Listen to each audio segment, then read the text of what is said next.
नमस्कार। कार्यक्रम सुशासन सवालको नयाँ अङ्कमा यहाँहरूलाई हार्दिक स्वागत छ। अख्तियार दुरुपयोग अनुसन्धान आयोग र नेपाल टेलिभिजनको संयुक्त प्रस्तुति कार्यक्रम सुशासन सवालमा विशेष गरी हामीले सरकारी र सार्वजनिक निकायबाट प्रवाह हुने सेवालाई कसरी छिटो, छरितो र पारदर्शी ढङ्गबाट प्रवाह गर्न सकिन्छ भन्ने विषयवस्तु समावेश गर्दै आइरहेका छौँ। दर्शकवृन्द, अख्तियार दुरुपयोग अनुसन्धान आयोगले आयोगमा परेका उजुरीका आधारमा विभिन्न विकास निर्माणका कामहरू, आयोजनाहरू, परियोजनाहरू र विभिन्न सञ्चालन भएका कार्यक्रमहरूका बारेमा त्यसको अध्ययन अनुसन्धान गर्ने र त्यहाँ देखिएका कमी कमजोरीहरू सुधारका लागि सुझाव दिने लगायतका कामहरू गर्दै आइरहेको छ। त्यसको प्रभावकारिता पनि बढ्दै गइरहेको छ। विभिन्न कामहरूमा सकारात्मक प्रभाव पनि बढिरहेको देखिन्छ। त्यसैले त अख्तियार दुरुपयोग अनुसन्धान आयोगमा परेका उजुरीका आधारमा कृषिसँग सम्बन्धित 2वटा परियोजनाहरू र आयोजनामा अहिले सुझाव दिएको अवस्था छ। एउटा हो प्रधानमन्त्री कृषि आधुनिकीकरण परियोजना, अर्को एक जिल्ला एक उत्पादन कार्यक्रम। यी 2वटा कार्यक्रमहरूमा देखिएका कमी कमजोरीहरू सुधारका लागि आयोगले सरकारवाला निकायहरूमा सुझाव प्रस्तुत गरेको छ र यो सुझाव अनुरूप अहिले सरकारवाला निकायहरूले विभिन्न कामहरू पनि अगाडि बढाइरहेका छन्, जसको प्रभाव चाहिँ सुधार उन्मुख देखिएको छ। र आजको कार्यक्रममा हामी तिनै सरकारवाला निकायहरूले आयोगले दिएको सुझावलाई कुन रूपमा लिएका छन् र आयोगको सुझाव अनुरूप आफूलाई कसरी परिमार्जित र परिष्कृत गर्दै अगाडि बढिरहेका छन् भन्ने विषयवस्तु समावेश गर्न गइरहेका छौँ। अब प्रस्तुत छ सोही सामग्री। अख्तियार दुरुपयोग अनुसन्धान आयोगले भ्रष्टाचार र अनियमितताका विषयमा उजुरी परेका विभिन्न विकास आयोजना सहित सरकारले सञ्चालन गरेको परियोजना र कार्यक्रमहरूको अध्ययन अनुसन्धान गर्दै आएको छ। आयोगले यस्ता आयोजनाहरूको प्रभावकारिता अध्ययन अवलोकन पछि भ्रष्टाचार र अनियमितता भएको भए कानुनी कारबाहीका लागि अदालतमा मुद्दा दायर समेत गर्दै आएको छ।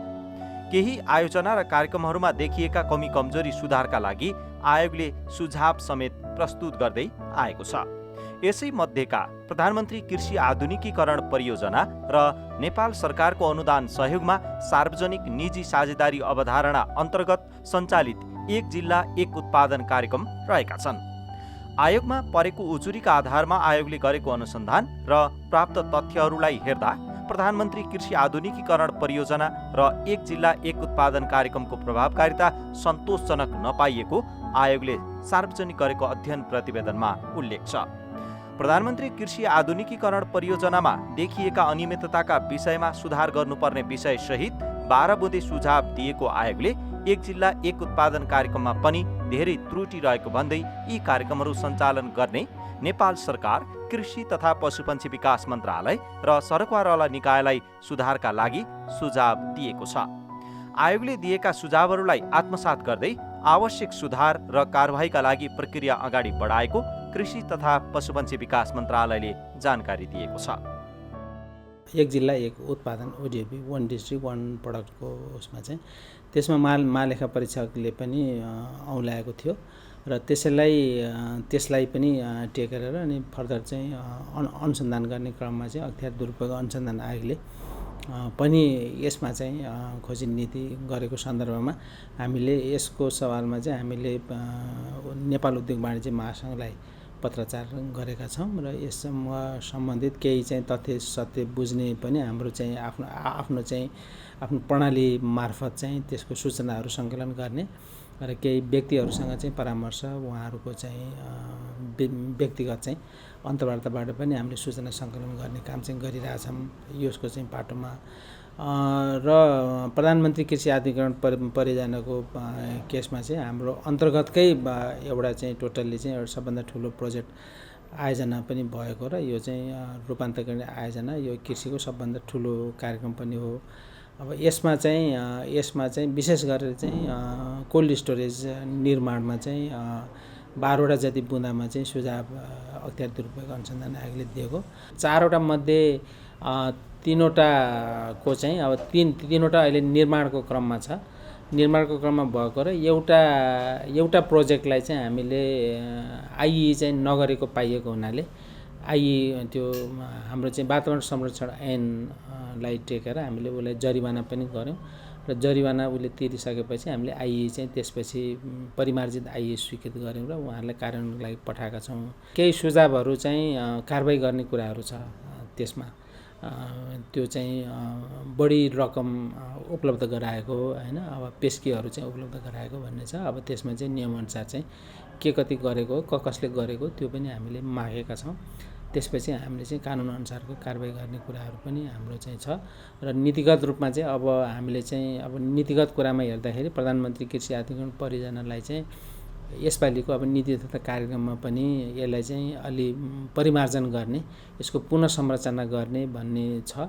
र त्यो सवालमा चाहिँ हामीले चाहिँ कस्ट सेन्टर चाहिँ घटाइसक्यौँ। यसलाई चाहिँ अलि मितव्ययित र सानो स्ट्रक्चर बनाउनुपर्छ भनेर 77 जिल्लामा कार्यालय थिए। अब हामी 58 जिल्लामा साउनदेखि चाहिँ 58वटा मात्रै कार्यालय हुन्छन्।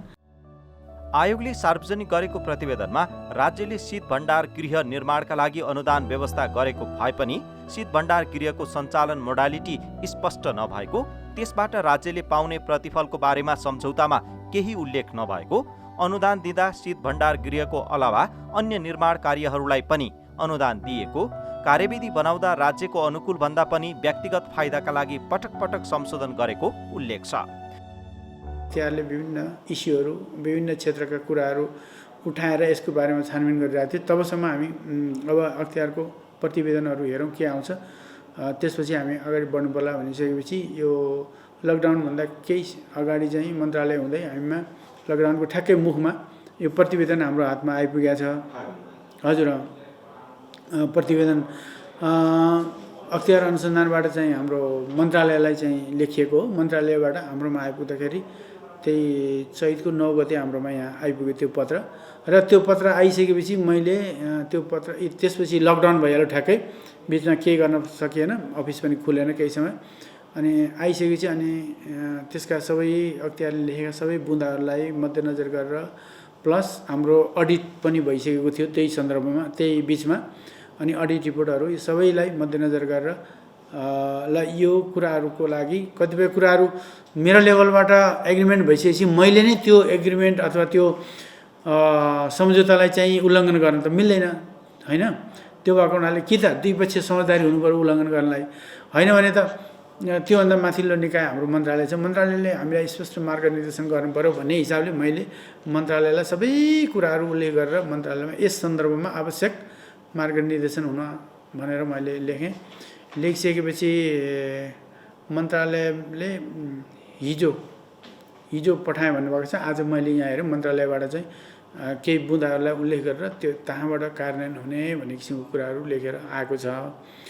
अब ठ्याक्कै त्यही कुरालाई अब कार्यान्वयन गर्नको लागि अझै पनि स्पष्ट रूपमा आएको छैन। अब हामी यस सन्दर्भमा फेरि मन्त्रालयसँग बसेर यो बुँदामा कसरी काम गर्ने, यो बुँदामा कसरी काम गर्ने, यो बुँदामा कसरी काम गर्ने भनेर मोटामोटी हामी होमवर्क गरिसकेका छौँ।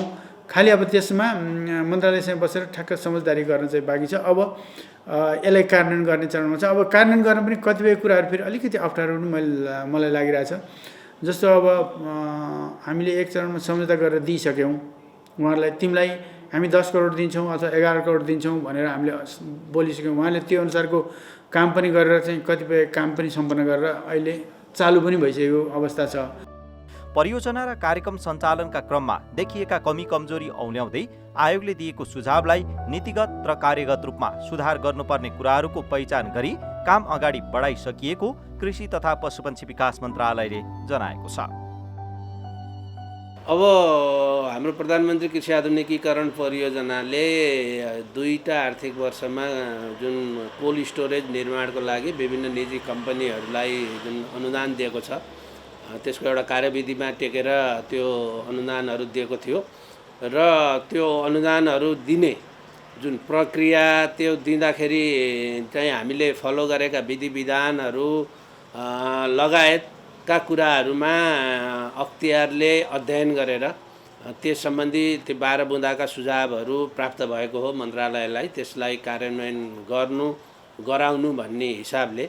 र ती सुझावहरू चाहिँ भोलिका दिनमा हामीले गर्ने कार्य प्रक्रिया, कार्यपद्धति र कार्यविधिहरूलाई बढी पारदर्शी बनाउन र एउटा किसानमुखी बनाउन र समग्रमा परियोजनालाई नै अलिकति सुधार गर्ने हिसाबले चाहिँ जुन सुझावहरू आएका छन् ती सुझावहरूलाई हामीले कार्यान्वयनको प्रक्रियामा लगेका छौँ।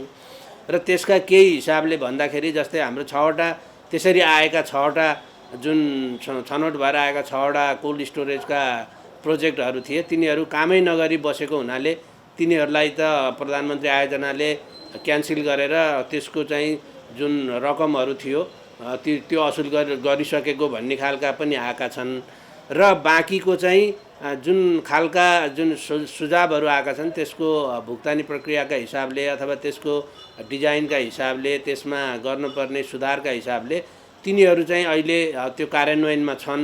हामी चाहिँ प्रधानमन्त्री कृषि आधुनिकीकरण परियोजनालाई मन्त्रालयले यो कार्यान्वयन गर्नु भनेर भनिसकेपछि उहाँहरू त्यसमा लागिरहनु भएको छ र केही सुधारका कुराहरू सुरु भइसकेका छन् र बाँकी पनि बिस्तारै क्रमशः यी हुँदै जाने क्रममा छन्। आयोगले प्रधानमन्त्री कृषि आधुनिकीकरण परियोजनाको स्वीकृत कार्यक्रम अनुसार शीत भण्डार निर्माणका लागि छनौट भएका 8वटा कम्पनी मध्ये 5वटा कम्पनीलाई प्रथम किस्ता पेशकी रकम भुक्तानी दिए पनि अझैसम्म निर्माण कार्य सुरु नगरेको पाइएकाले यस्ता फर्महरूलाई कानुन बमोजिम आवश्यक कारबाहीका लागि सुझाव दिएको छ, जसमध्ये अहिले अन्यसँग सम्झौता रद्द गरी सबै प्रक्रिया पूरा गरेका 4वटा शीत भण्डार निर्माण गर्ने निर्णय भइसकेको छ। यसैगरी कार्यविधि अनुसार प्रथम किस्ता भुक्तानीका लागि तय भएका क्रियाकलापहरू जस्तै hoarding board, main building structure र फाउन्डेसन लगायतका अन्य कामहरू सम्पन्न भएपछि मोबिलाइजेसन बापतको प्रथम किस्ता पेशकी दिने भनिएको भए पनि कतिपय शीत भण्डार गृह निर्माणका लागि यी शर्तहरू पूरा नहुँदै पनि पेशकी रकम दिएको देखिएकाले पेशकी दिने जिम्मेवार कर्मचारीहरूलाई कानुन बमोजिम आवश्यक कारबाही गर्न भनिएको छ। यसरी आयोगले दिएका सुझावका सम्बन्धमा कारबाही प्रक्रिया अगाडि बढाइसकिएको प्रधानमन्त्री कृषि आधुनिकीकरण परियोजनाले जनाएको छ।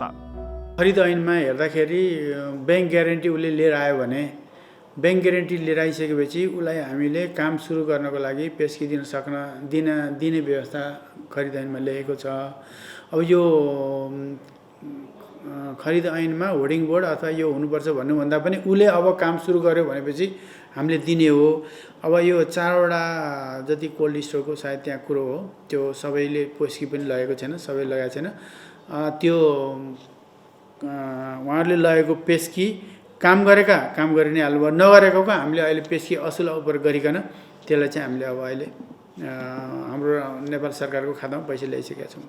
अब हामी त सुधारिएर जानैपर्छ नि, यत्रो कुराहरू यत्रो बवाल भइसक्यो होइन, यति चाहिँ कमेन्टहरू आइसक्यो, अब पनि हामीले नचेत्ने भने त धेरै गाह्रो छ त। त्यस कारण पनि अब हामी एकदम विचार गरेर यसपालि हामीले त्यो प्रोग्रामहरू पनि राखेनौँ। धेरै माग आएको थियो, अहिले पनि हाम्रो यहाँबाट राखेको छैनौँ, हामीले त्यो कार्यक्रम राखेको छैनौँ। बरु सानो सानो प्रोग्रामहरू चाहिँ परियोजनाले नै उपलब्धि देखिने गरी साना किसानहरूलाई चाहिँ सेवा पाउने, उनीहरूले नै इस्टाब्लिस गर्ने खालका 5 लाख 10 लाख भने आजकल कोल्ड च्याम्बरहरू कुल बुटहरू स्थापना हुँदो रहेछन्, त्यो खेतमै स्थापना गर्ने बरु होइन हो, त्यो हिसाबले चाहिँ हामी बारीमै अथवा किसानकै घरमै त्यो स्थापना गर्ने गरी चाहिँ हामी त्यसरी जाने सोचमा छौँ। ठुलोमा जाँदाखेरि अलिकति यो लागत पनि धेरै लाग्ने र यसले काम गर्न सक्छ सक्दैन भन्ने कुरो सम्भाव्यता अध्ययन पनि हामीले डिटेल नगरिसकेको अवस्थामा अब हामी भोलिका दिनमा त्यो गर्छौँ। अर्को वर्ष हामी त्यसको अध्ययन गरेर यदि गर्नु पऱ्यो भने चाहिँ आवश्यक, पहिला चाहिँ अहिले कम्प्लिट गर्नु पऱ्यो भने हामी यो आजकल छोडेर पनि यो मैदानबाट भागेर पनि हुँदैन। अब हिजोको गल्तीलाई चटक्कै छोडेर भाग्न पनि त सकिँदैन। राज्यको धेरै लगानी पनि फसिसकेको छ, त्यो पनि उतार्नु पऱ्यो र त्यसको प्रतिफल पनि निकाल्नु पऱ्यो र अब भोलिका दिनहरू चाहिँ हामी एकदमै सजगका साथ अगाडि बढ्ने हाम्रो अवधारणा छ। आयोगको अनुसन्धानका क्रममा निजी क्षेत्रबाट सञ्चालित शीत भण्डार गृह पूर्ण क्षमतामा सञ्चालन हुन नसकिरहेको अवस्थामा पुनः तीनै जिल्लामा नयाँ शीत भण्डार गृहको स्थापनाका लागि बजेट विनियोजन गरिएको, कम्तीमा 3वटा निर्माण व्यवसायीसँग दरभाउ पत्र माग गरी न्यून रकम कबुल गर्ने निर्माण व्यवसाय मार्फत निर्माण कार्य अगाडि बढाउनु पर्ने भए पनि त्यसो नभएको पाइएको छ।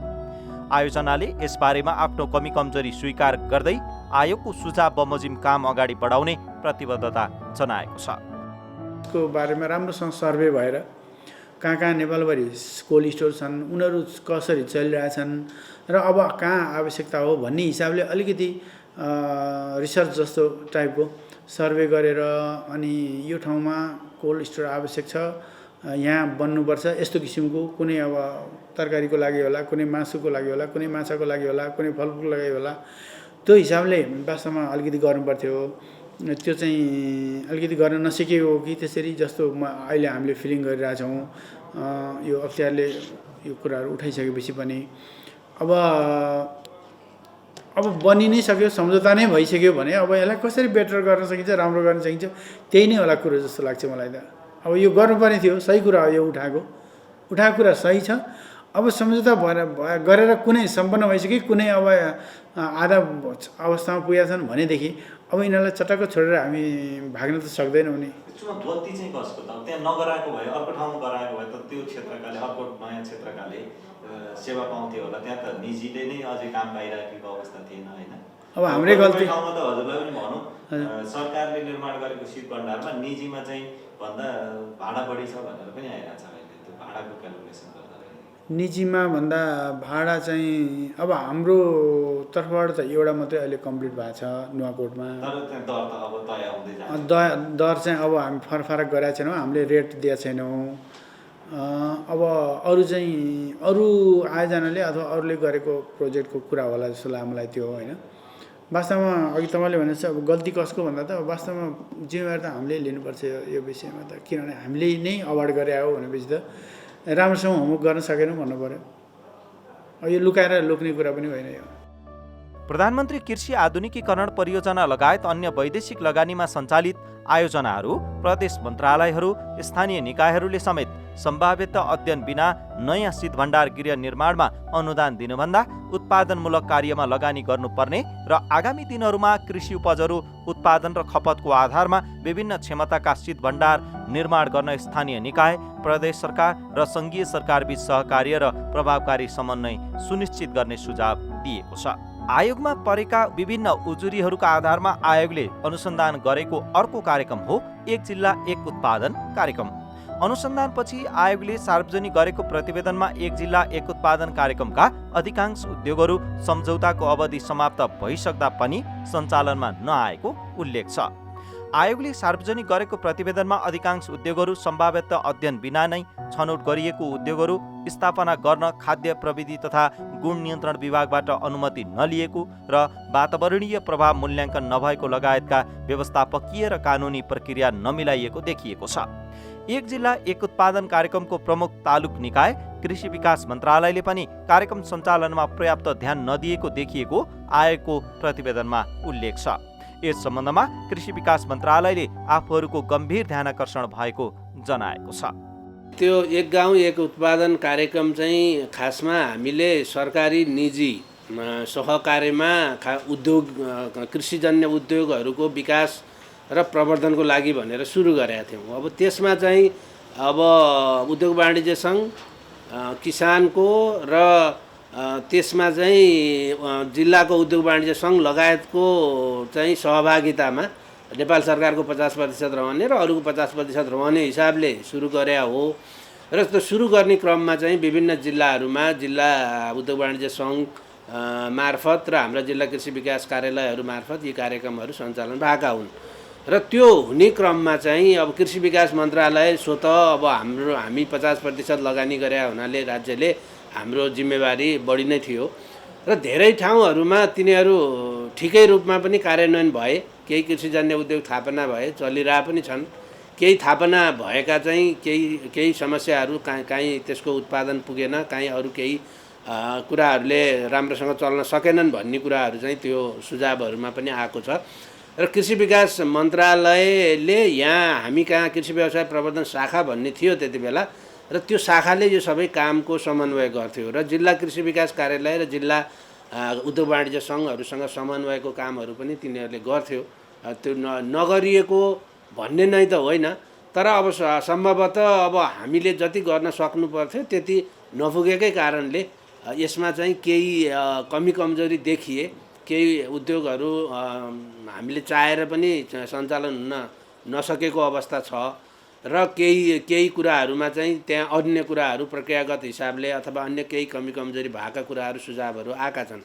सम्भवतः अब हामीले हाम्रो समन्वय हो, समन्वयका कामहरू यहाँ भएकै हो, तर त्यतिले पुगेनछ भन्ने चाहिँ हामीले पनि अहिले अनुमान गर्यौँ।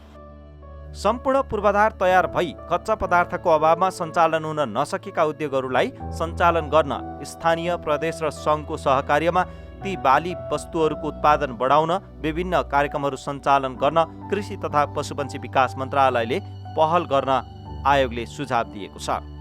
पूर्वाधार तयार भएको तर कच्चा पदार्थ आपूर्तिको सम्भावना न्यून भएको ओखलढुङ्गाको चिराइतो उद्योग, धादिङको टोम्याटो केचप, स्याङ्जाको अदुवा प्रशोधन उद्योगलाई उस्तै प्रकारका बालीहरूको उत्पादनको आधारमा उद्योगहरूको प्रोडक्ट लाइन परिवर्तन गर्न र सञ्चालन गर्न सुझाव दिएको छ।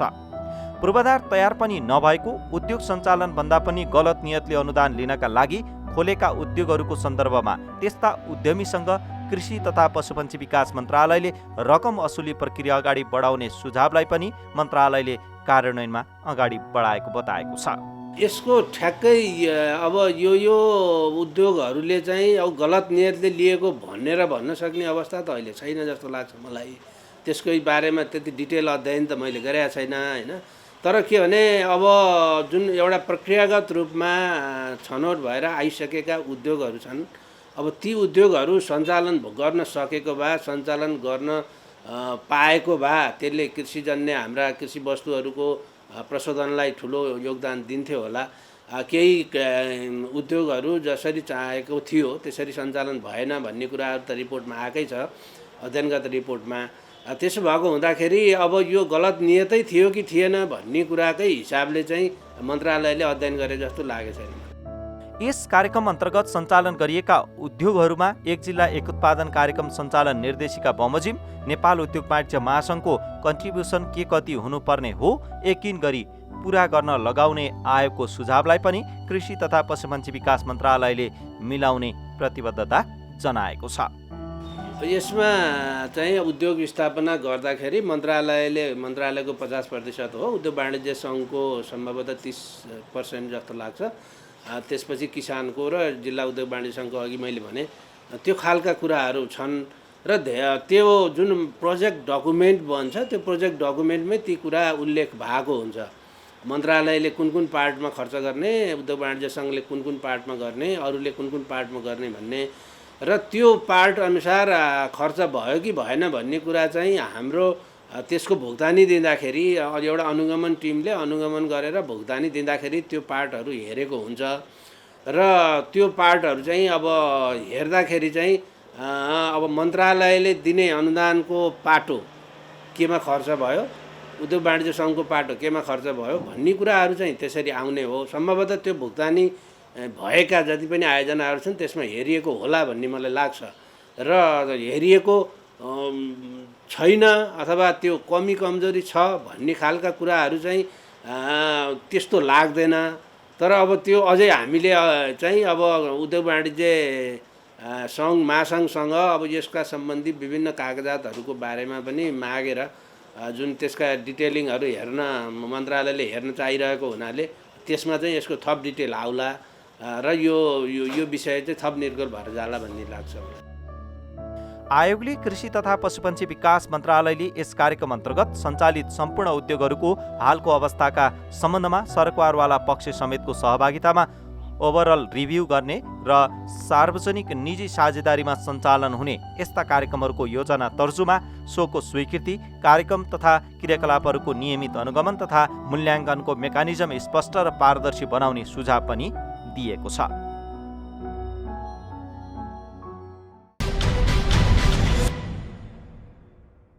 विकास निर्माण होस् अथवा सेवा प्रवाह, सरकारी निकाय र सार्वजनिक निकाय अथवा अरू कुनै निकायबाट पनि आम नागरिकको चासो र चिन्ताको विषयमा हुने विकास निर्माण र सेवा प्रवाहका गतिविधिमा कहीँ कतै भ्रष्टाचार र अनियमितता भयो भने त्यसका विरुद्ध आवाज उठाउनु एउटा सचेत नागरिकको हैसियतले तपाईँ हामी सबैको जिम्मेवारी हो र यस्ता भ्रष्टाचार र अनियमितताका विरुद्ध जब हामीले आवाज उठाउँछौँ तब सुशासनयुक्त सेवा र समाज निर्माणमा सहयोग पुग्नेछ।